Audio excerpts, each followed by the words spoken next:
Hey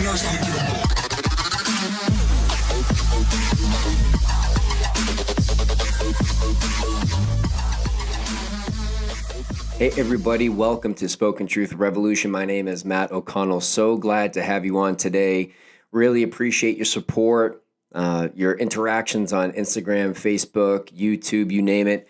And I'm trying to nail down a good cadence as far as how often I do the podcast. It takes a lot of time to record and then to edit the video, etc. So I think I'm going to go with every other week. I think that works. I work full time. I'm a dad of 4, and life just gets busy. And can you believe we are already in November? I mean, 2021 is cruising by. But needless to say, I got a couple things I want to talk to you all about today.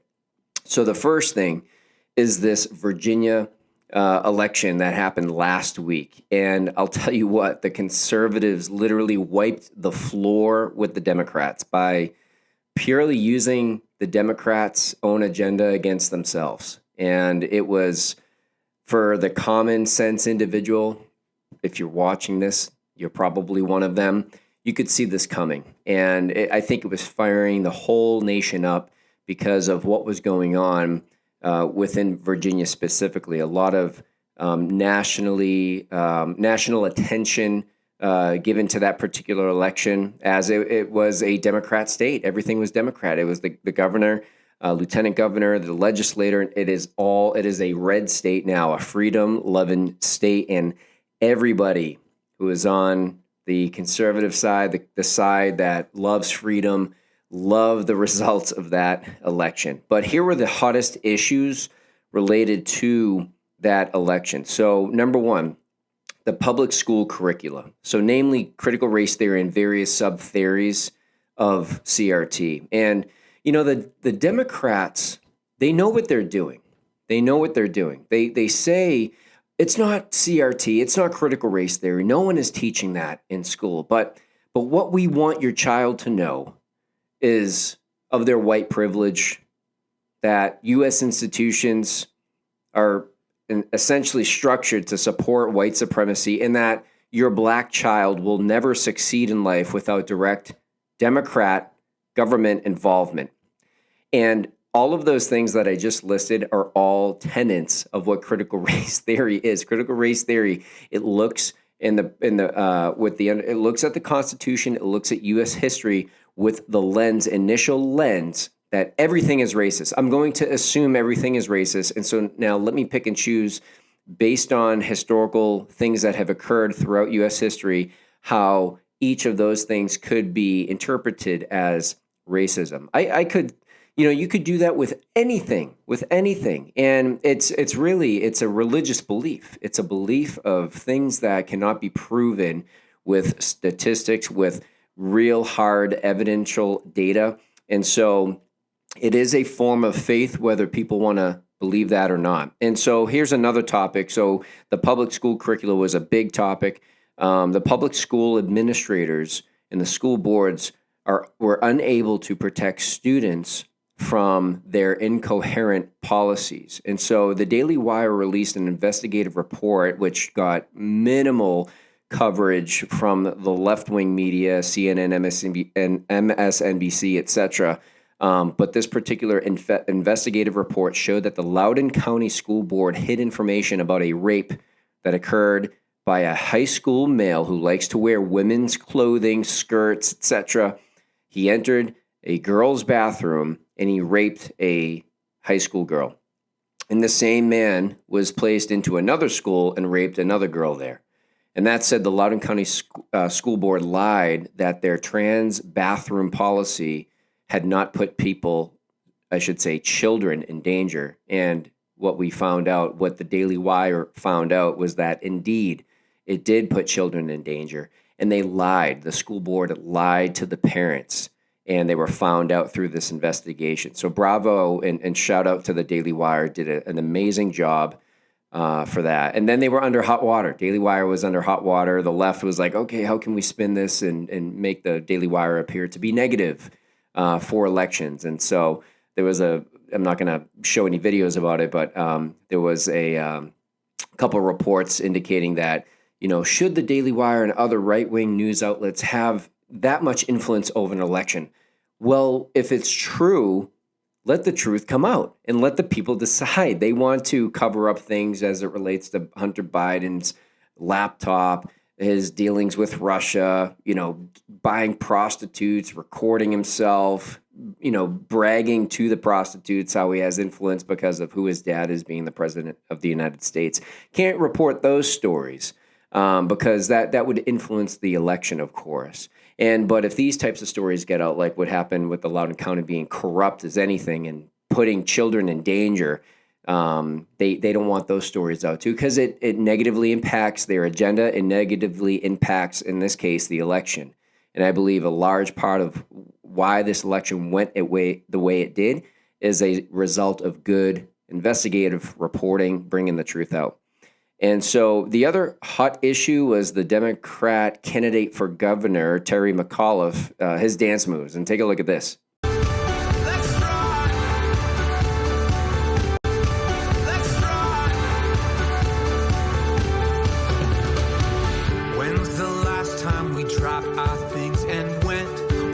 Like, in all seriousness, just Terry, don't dance anymore. Maybe in your kitchen, if you get some music playing and you're with your wife and it's just the two of you alone, no cameras, etc. But do not go on stage and pull these dance moves for the love of God. But in all seriousness, Terry, he was trying to make the state government the sole decision maker on what is taught to children, and the parents were not having this. He backtracked. He doubled down. He said he didn't want to do it. Then he was all over the map. He could not read the room. In other words, no integrity at all. Not a man of his word. Doesn't really have a conviction towards really anything. Similarly to how the Democrats are, they just kind of flow wherever the wind's going. And this was really the nail in the coffin for the Democrats. And the entire state of Virginia, in that regard, went from blue to red within one election. So this should be very concerning to Democrats, as Virginia voted for Biden in 2020. I believe Virginia, in fact, had a 10-point spread compared to 10 points more, 10 percentage points more than what Trump was.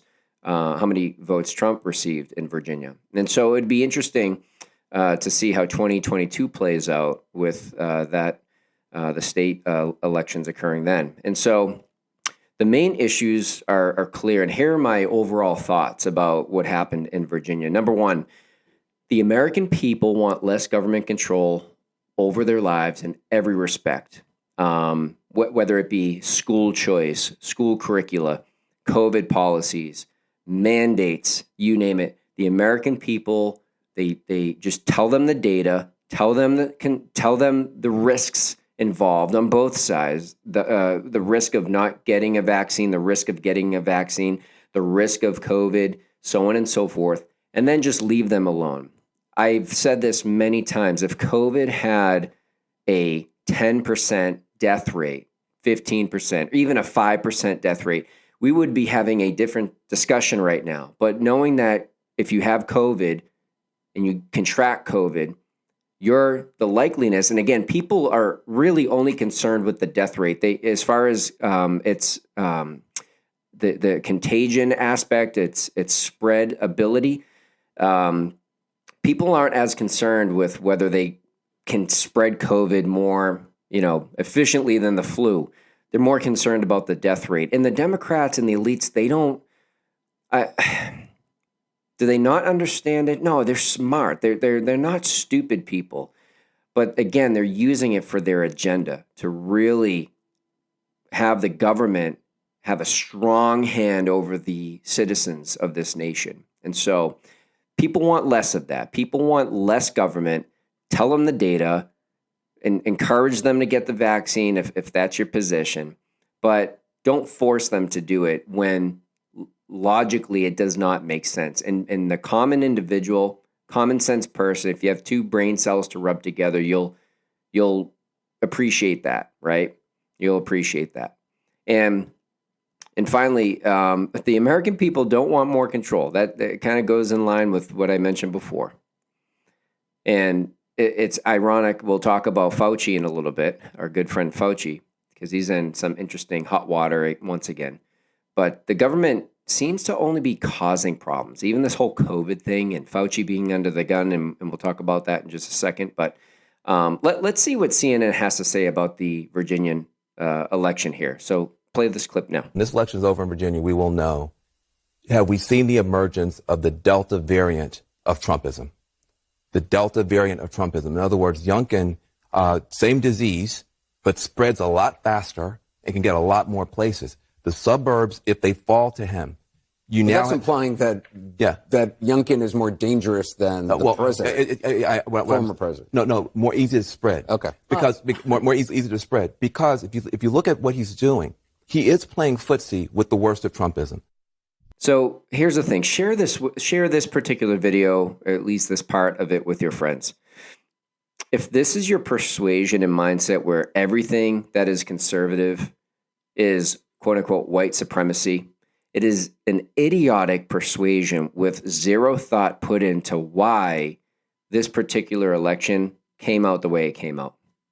Frankly, it's poison. It's poison, and it's trying to tear away the fabric of society. And it's a weak argument, just declaring something, oh, it's racism, and there's no, it's factually unfounded. It's incompetent, it's incomprehensible, and Van Jones really needs to man up and grow up. And whenever the Democrats declare something to be racist or white supremacist without any proof whatsoever, it's simply because they ran out of actual policy ideas to help people that the people are, in fact, interested in, that they look at it, they see the discussion, they see the argument, and they're like, hey, maybe that will help us. But the Democrats haven't been able to do that. They have not been able to convince the common individual, common man, to be bought into their ideologies and their policies. It's just the way it is. It's just the way it is. Their policies do not make sense. And for the Democrats, maybe you lost this election because your policies, frankly, they suck. Your policies suck.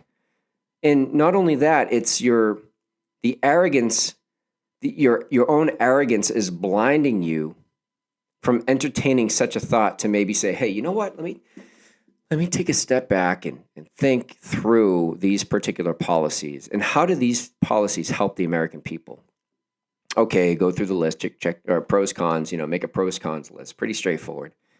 And if you have more cons in your list than pros, it's probably a bad policy. And most of your policies they have more cons listed out than pros as it relates to being pro helping the American people who pay for your salary.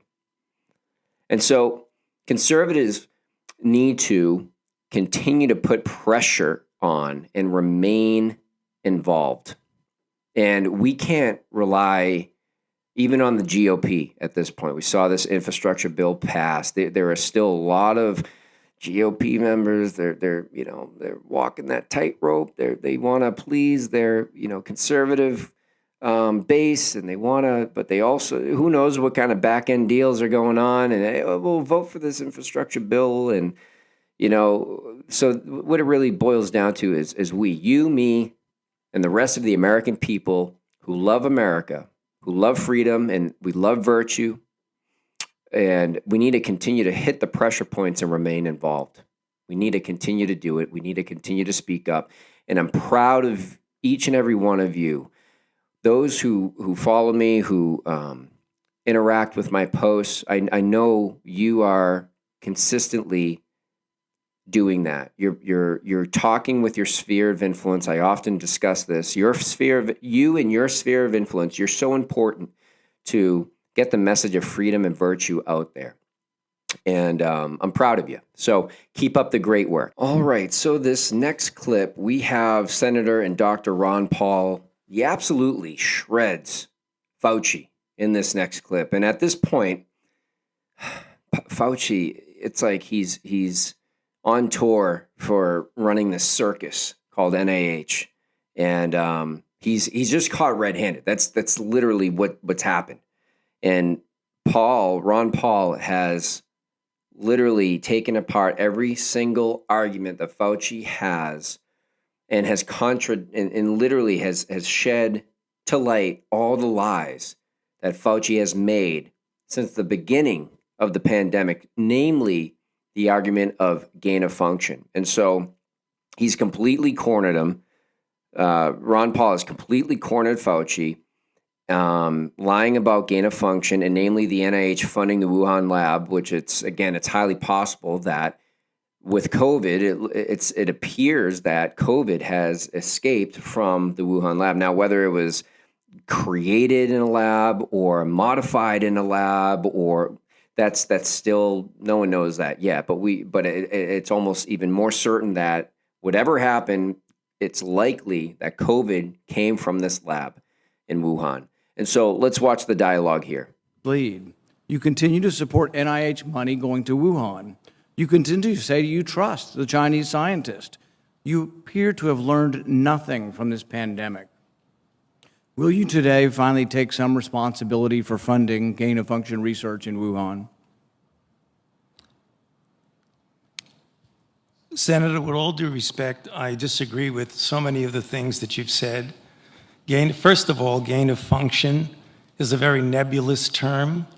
We have spent, not us, but outside bodies, a considerable amount of effort to give a more precise definition to the type of research that is of concern. So, first impression that I get with Fauci, and we've seen Fauci and Ron Paul, they've gone at it like a number of times over the last year and a half. But Fauci, didn't he look a little more nervous than usual? I mean, his voice is even a bit shaky as well. And I'm looking at his body language, the inflection in his tone. He's trying to be very, very composed, and I think it is a result of he just knows he's caught. Like that's just it, and he's just trying to get a few more bees with whatever honey he has left, right? And trying to talk professionally, etc. So let's first understand this. The NIH, it's really one of the top scientific organizations in the world that literally sets the definitions of certain scientific things like gain of function. The definition is it was removed on the NIH website. And Fauci says it's a quote unquote very nebulous term. Do you know what nebulous means? Nebulous means hazy or convoluted, indistinct, and confusing. Like what Fauci, Fauci is quite nebulous, isn't he? Wear a mask, don't wear a mask, don't worry about wearing a mask, wear 3 masks. Oh, you don't need to social distance, you need to social distance, or you don't need the vaccine, your immune system should cover it, or you should get the vaccine. Or, we could go on and on and on with flip-flop Fauci all day. But he is certainly nebulous. But you think having, the particular position that Fauci is in, you think they'd have a more precise terminology, but he wants Ron Paul, he wants the C-SPAN, who's covering this interaction between himself and Ron Paul, to be just convoluted. And if it's just consistently confusing, where he speaks on one side of the spectrum and moves to the other side of the spectrum, it's like you don't know where this guy stands. He hasn't really. He just says both sides, and hoping that the left-wing media will pick up the side that's right, and crop it and edit it and then shoot it out to the rest of the world. But anyways, let's continue with the clip here. Of research that is of concern that might lead to a dangerous situation. You are aware of that. That is called P3CO. We're aware that you deleted gain of function from the NIH website. Well, I can get back to that in a moment if we have time. But let's get back to the operating framework and guide rails of which we operate under. And you have ignored them. The guidelines are very, very clear. Now, this is interesting. He says the operating framework and guardrails in which we operate under. Now, this is really just a fancy way of saying the NIH determines the framework, the guardrails in which they themselves operate under. They set the rules. They create the definitions. They set the rules. They're the referees. They're not even just the referees. They are like, it's like they're the NFL and they determine what is a rule in the NFL on the field and what is not. And then, but they're also a player in the game. They're also one of the teams playing in the actual game. And so that he's just manipulating words and using these fancy words, indicating like, hey, we're just operating under the guardrails that we created, that we can change at any point in time. And they're the rule setters, the rule changers, and they can change the rules if they wish to do so. So he also says this, the guidelines are very clear. But again, the guidelines are very clear. So just before the first clip, part of the clip we played, he said that the definition and it's nebulous, it's confusing or unclear. But Fauci, again, he hits both sides of the spectrum so that the MSM, mainstream media, can edit a clip according to their agenda. But Fauci is literally contradicting himself within a minute and a half of talking. He's saying it's nebulous, it's confusing, and the guidelines are very clear. Like, this guy doesn't make any sense when you actually listen to a full 5 minutes of him talking. All right, so here's more of the clip here. That you have to be dealing with a pathogen that clearly is shown and very likely to be highly transmissible in an uncontrollable way in humans and to have a high degree of morbidity and mortality, and that you do experiments to enhance that, hence the word EPPP, enhanced pathogens of pandemic. So when EcoHealth Alliance took the virus, well, I would love to finish. SHC014, and combined it with WIV1 and caused a recombinant virus that doesn't exist in nature, and it made mice sicker, mice that had humanized cells, you're saying that that's not gain-of-function research? According to the framework and guidelines. So what you're doing is defining away gain-of-function. No. You're simply saying it doesn't exist because you changed the definition on the NIH website. This is terrible, and you're completely trying to escape the idea that we should do something about trying to prevent a pandemic from leaking from a lab. There's the preponderance of evidence now points towards this coming from the lab, and what you've done is change the definition on your website to try to cover your ass, basically. That's what you've done. You've changed the website to try to have a new definition that doesn't include the risky research that's going on. Until you admit that it's risky, we're not going to get anywhere. You have to admit that this research was risky. The NIH has now rebuked them. Your own agency has rebuked them. But the thing is you're still unwilling to admit that they gained in function when they say they became sicker. They gained in lethality. It's a new virus. That's not gain of function? Dr. and Senator Ron Paul just absolutely wipes the floor with Fauci. Like, he's absolutely correct.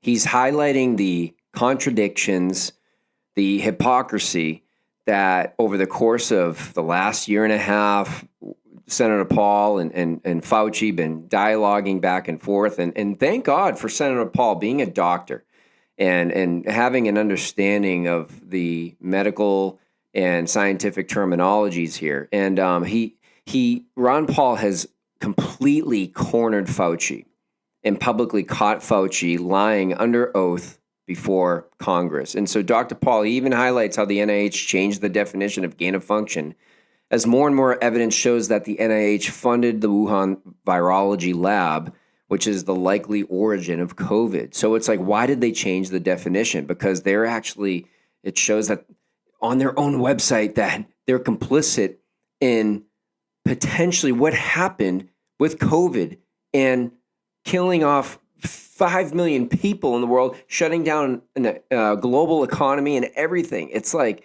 they're running scared. They're doing everything. The NIH and Fauci, they're doing absolutely everything they can to cover this thing up, and it's so obvious. So obvious. The NIH even admitted that gain-of-function research was being funded in the Wuhan lab, which contradicted Fauci's testimony as well. And so let's keep in mind, we're talking about lying about the origins of COVID. It's not just a matter of catching someone in a lie, but we're literally talking about lying about the origins of COVID and whether or not the U.S. funded research, namely the NIH, at the lab that likely enhanced the COVID virus, which has claimed the lives of 5 million people. And Fauci, as I mentioned in my last podcast, would rather than him confessing and being a good resource, perhaps, to help identify the origins, battle the actual issue, etc., of the pandemic and possible solutions. He's too busy covering up his own tracks because he's complicit in it. And so let's see this. Let's watch this other clip as well. According to the definition that is currently operable, Senator, let's make it clear for the people who are listening. The current definition was done over a 2 to 3 year period. Like this guy, if you just listen to 5 minutes of Fauci talking, he literally contradicts himself at least 5 times. Like if you just take snapshots of what he says, it's like, oh, okay, like he says it's the definition is clear, and then another snapshot says it's actually convoluted, it's unclear, it's cloudy, nebulous, etc. So he says this, let's make it clear for the people who are listening. Let's make it clear. This guy is the biggest liar I've ever seen in my life. What's more aggravating about Fauci is that he's so persistent in his lying, and he's so arrogant about it as well. Like, there's nothing that gets under my skin more. And make it clear, like, he just described that gain of function has a nebulous definition, 30 seconds before making this statement.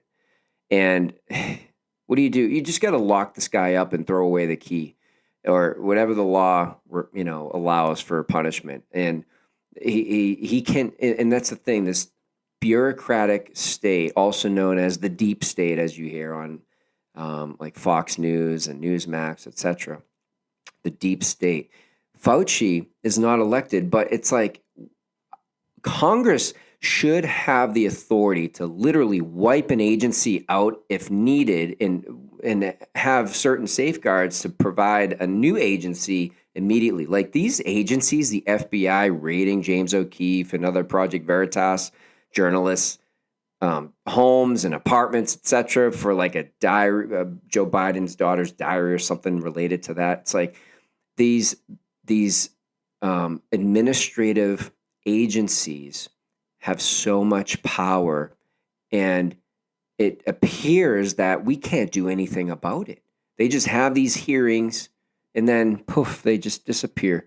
And so, needless to say, good on Ron Paul. I'm hoping that we see some justice come out of this as well. Speaking of hypocrisy in the ruling elites, we have a video from the Deputy White House Secretary commenting on critical race theory and whatnot, but we're going to play the clip right now. Let's take a listen. Republicans are lying. They're not being honest. They're not being truthful about where we stand, and they're cynically trying to use our kids as a political football. They're talking about our kids when it's election season, but they won't vote for them when it matters. Republicans did not vote for the American Rescue Plan. The American Rescue Plan, in that plan, it had funding to make sure that schools were open. So, as more and more people do their homework and they become knowledgeable of critical race theory, I went through the process of not knowing what critical race theory was about 2 years ago, 3-4 years ago, probably towards the end of Trump's term and up to the 2020 election, where I was being called a racist with no evidence. I was being told of my white privilege with no evidence. I was being educated about the structures and institutions that uphold white supremacy without any evidence or data. And parents are seeing this. And so I went through a process. You probably went through a process as well. And that is all those things are sub-theories or tenets of what critical race theory truly is. So the parents, they've seen what their kids are being taught in the classroom regarding systematic racism, the U.S. being a white supremacist culture, how white people are oppressors, black people are victims. And there's no way of getting out of it as well. There's nothing you can do to redeem yourself from being a victim or from being an oppressor. You can call this whatever you want, Democrats. You can call it whatever you want, but these fundamental tenets are based on critical race theory. And so this person, the deputy White House secretary, is blatantly lying, 100%. Do your homework. Do your homework about critical race theory. And then as you're learning about what they're teaching kids as far as, having white privilege and institutions of hierarchy that are supporting white supremacy, those are all tenets of critical race theory. And the Democrats have been found out. And the parents now know and are holding these school systems, which are primarily controlled by the left, accountable for indoctrinating their children. They are holding them, the parents are holding them to the fire. And keep up the great work, parents. This culture depends on you. It depends on you, every one of us. And the Democrats try to whitewash it and say, it's not CRT. And we're giving these tenets a new name. We're not teaching CRT. We're just teaching about your white privilege and your white ignorance towards other cultures, which is, again, those are all CRT tenets. And it's not, the thing is, they'll argue, the Democrats will say, well, if you're a conservative and you're against CRT, and then they'll argue for CRT. It's like they say it doesn't exist, and then they'll argue for it. They're all over the place. It's because they've run out of ideas. They've run out of ideas. The Democrats have run out of ideas to help you and your family and for you to be successful and for you to have the freedoms that are given to you under God through the Constitution and through the Bible as well. And they'll say the conservatives, they simply just don't want American history to be taught. And this is so far from the truth. Because I learned about slavery, about the Civil War, the Jim Crow South, Martin Luther King, etc.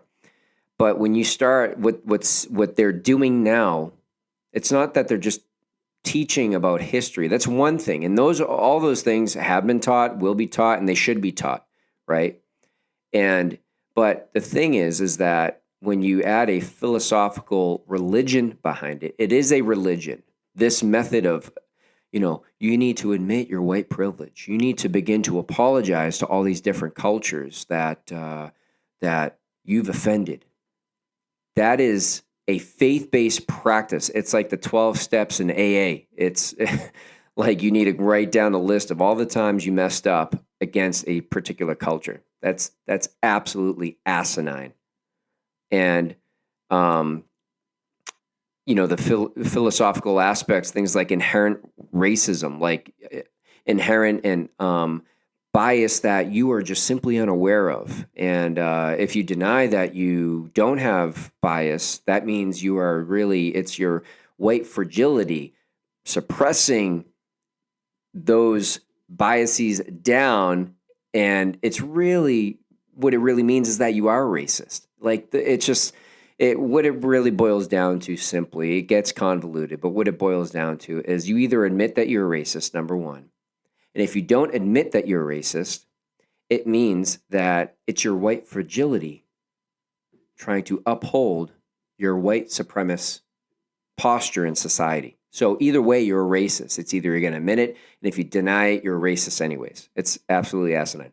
So here's what's comparable between this video that we just played about the Deputy White House Secretary about CRT, and then the clips that we watched about Fauci. The comparable things that I saw between the two videos is the deflection strategies from the left, and just take note of it. They make a contrary claim about something that is commonly understood.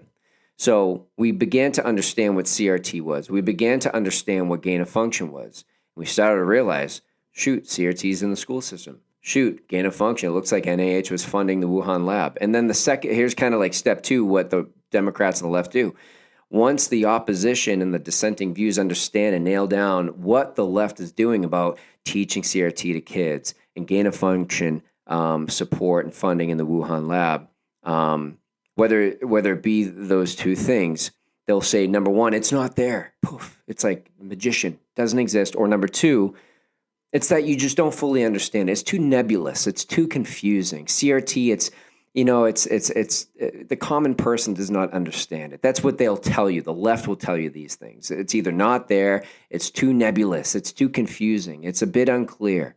And then the third tactic that they'll do is if we, the dissenting voice who starts to shed light on their corruption, on their hellish ideologies, when we put them in a corner and pin them down, they begin to redefine it to be something else, even though the context and tenets of the idea is exactly the same. It's not CRT, it's just white privilege. It's not gain of function, we're just enhancing viruses, and we're still trying to develop a definition for it. Oh, it's not CRT, but we're just talking about how the U.S. historically is primarily racist, and all the institutions created are racist as well to uphold white supremacy. Like those, like it's all the same. So this is literally the left's strategy. This is the Democrats' strategy, and what it means is that they don't have a strategy to help the American people, and so their only strategy is to try to confuse you and have power over you. That is literally their only strategy. So if you are speaking out against these ideologies and these ideas from the left, and you're challenging them, they're likely going to hate you because they know that they cannot win against you because the truth is on your side. So thank you for watching today, and appreciate you tuning in. Have an amazing rest of your week. Take care now. Bye-bye.